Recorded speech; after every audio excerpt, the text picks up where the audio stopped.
Friends, welcome to Biology Made Easy.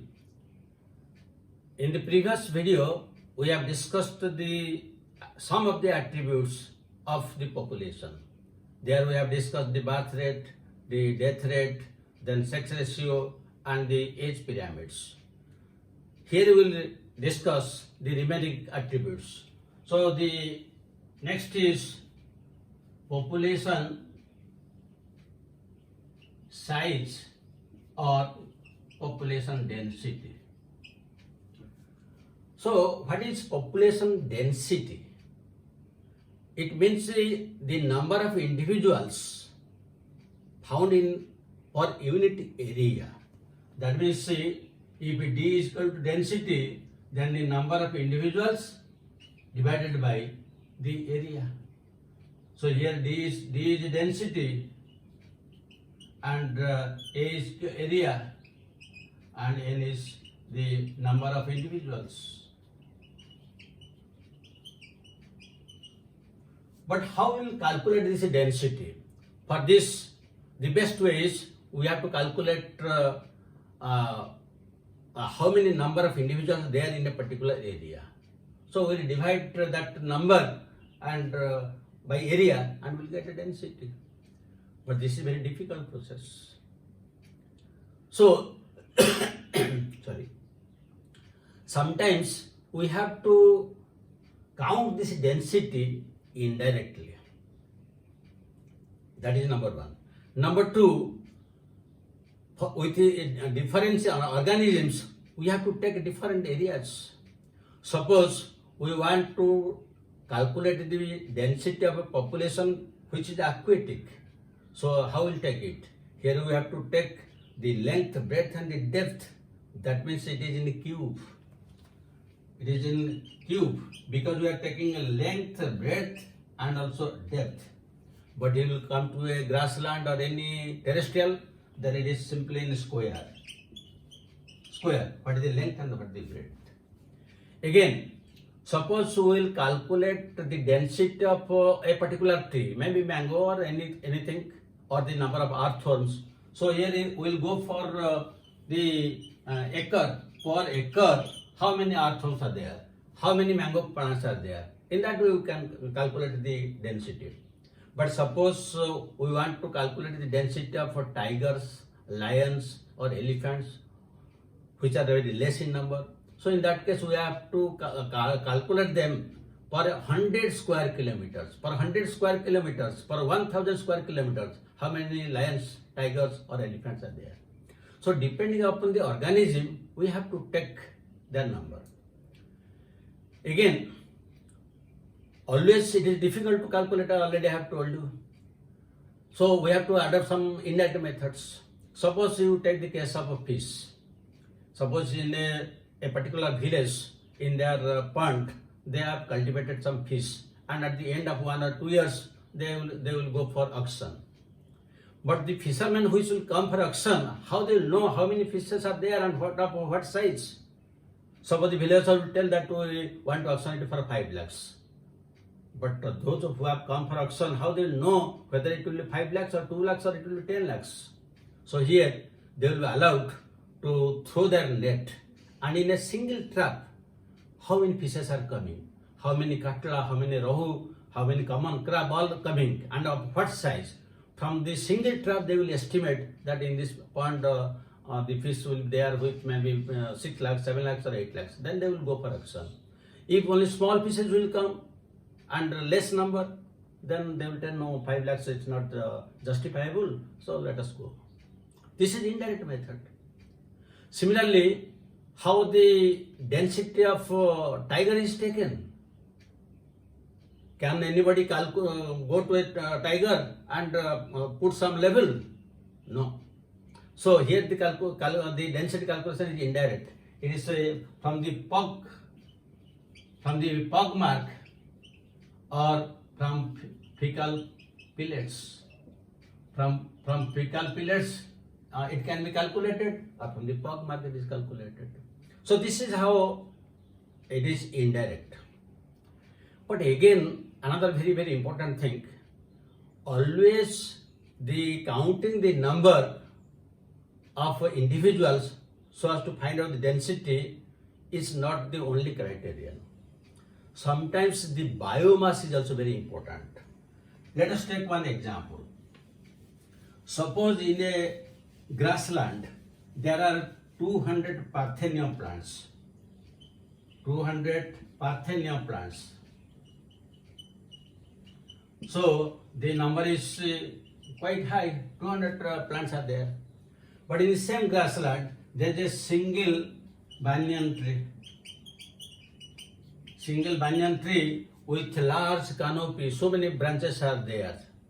Then which has greater influence in that particular community, in that particular grassland? When one banyan tree is there having so many branches, so many leaves and a large number of flowers, fruits are there, it will attract several birds, several insects for food, and there will be pollination. The birds, the insects will come, they will go. While these 200 Parthenium plants, they will not attract anybody. That means here a single banyan tree, because of its huge mass, it is influencing the area, that particular area, that particular grassland, rather than the 200 number of Parthenium plants. So such, in this case, such type of the banyan tree is an example of a keystone species. Keystone species. This is very important. That means here the density is not calculated as per number. It is here calculated as per biomass.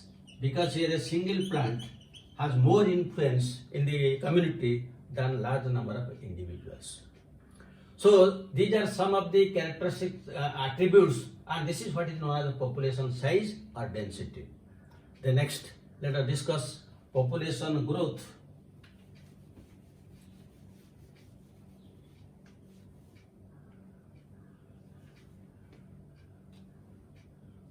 Population growth.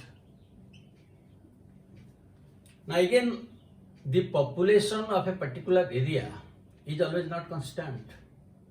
Either it increases or it decreases.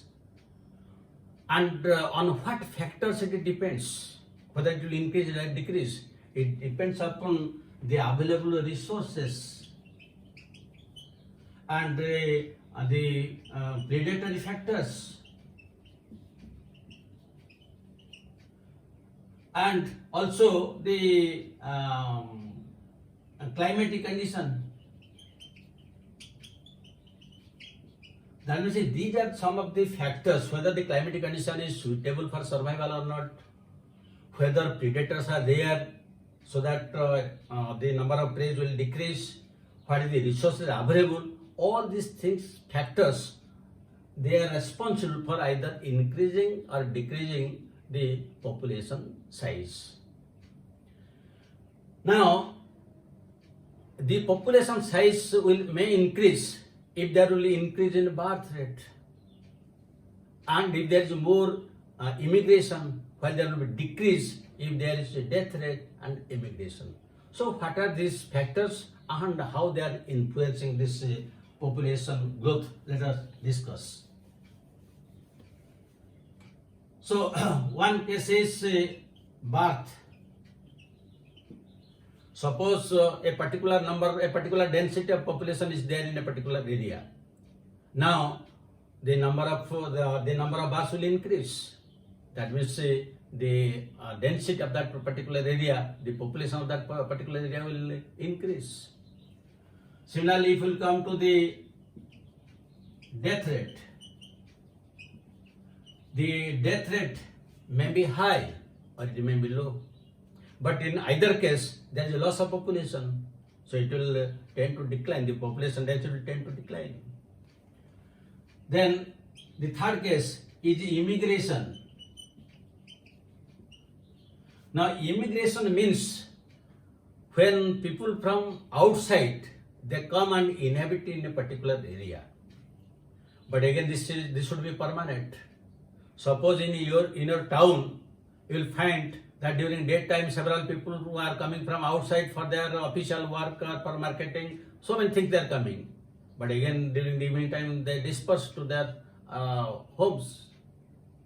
That means during daytime you will find the number of population in your town or in your city is increasing, again night is decreasing. But this is not immigration. Immigration means some people will come to that place and they will stay there permanently because they are attracted to that particular place either for the available resources or other conditions. They will stay permanently. That is immigration. And in that case, the number will increase. But usually this immigration, the number of increase due to immigration is very low. It will be high only in places where there is a new formation of new colonies. Suppose in a particular place the new colonies are developed, then you will find that the immigration there will increase. Otherwise, the immigration has less impact in increasing the population. Birth rate has more impact. Similarly, the other one is emigration. Again, emigration means some people will leave that particular place and they will settle elsewhere. Let us take some examples. People from India, they are going to America and Canada. So here, when they are leaving India permanently, that is immigration. And when they are settled in America or Canada, for them, that is immigration. So this is how the immigration. But the effect of birth and death rates on population increase or decrease is greater than immigration, though they play a minor role. Now let us discuss how it has effect.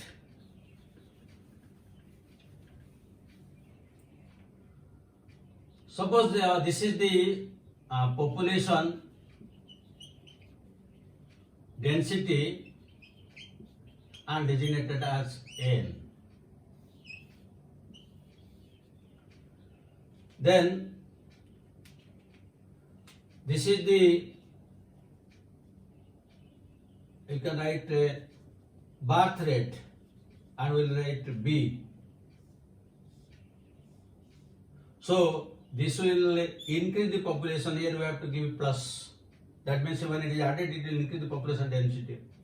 Similarly, if you take the case of immigration, let us designate it by I. So this will also increase the population plus. Now this side will give death rate and will designate as a D, and this will decrease the population minus. Similarly, in this side you will write emigration.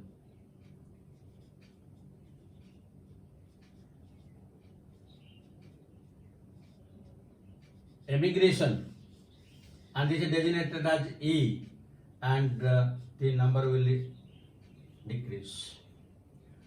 So the population density depends upon the birth rate and immigration, in which case it will increase, and the death rate and emigration, which will decrease. So that means we can write the population the N is equal to B plus I.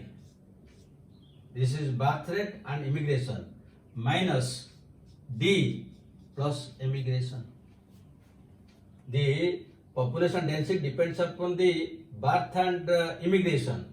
It will increase, and this is the minus. That means whether the population is increasing or decreasing, it depends upon. Suppose B plus I is greater than D plus E. That means say this is greater than this. That means the population is increasing population. But if this is less, birth plus immigration is less than death and emigration, then the decreasing, the population will decrease. So this is the effect of a population growth. Then let us discuss the next one.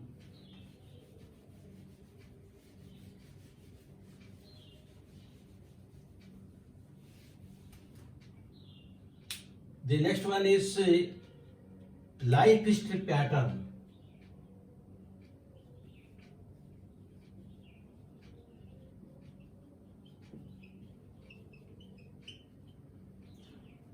there are some organisms which breed only once in their lifetime. For example, if you take the Pacific salmon fish and bamboo, they breed only once in their lifetime. Now you come to the second case. In case of birds and mammals, they breed several times in their lifetime. Third case, some organisms like oysters and pelagic fishes, they produce large number of individuals of small size. Large number of individuals but of small size. While the reverse case, in case of birds and mammals, less number of offsprings but large size. So see how they are diverse organisms there, they breed only once in a lifetime, while some other organisms they breed several times.